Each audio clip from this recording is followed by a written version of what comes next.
عمران خان نے گنڈاپور کی برطرفی کا فیصلہ کیا کر دیا کہ لگتا ہے کہ جیسے کسی نے چلتے ہوئے پہیے میں لکڑی ڈال دی ہو اور اوپر سے سامان نیچے گرنے لگ گیا ہو۔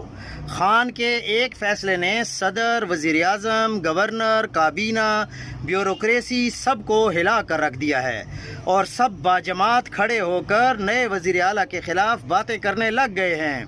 ہمیں تو اب پتہ چلا کہ سہیل آفریدی اتنا خطرناک شخص ہے، اس کے راہ کے ساتھ رابطے بھی نکل آئے ہیں۔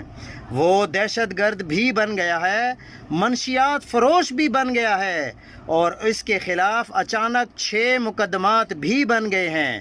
پورا پنڈی، اسلام آباد، رائے ونڈ، نواب شاہ سب کے سب تھر تھر کانپ رہے ہیں۔ ایسا کیا ہو گیا ہے؟ عمران خان نے تو ایک سیاسی فیصلہ کیا ہے، فارم 45 پر حقیقی نمائندے کو وزیر اعلیٰ کا امیدوار نامزد کیا ہے، حالانکہ کسی اور صوبے کی طرح فارم 47 کے وزیر اعلیٰ کی طرح کسی کا انتخاب نہیں کیا گیا۔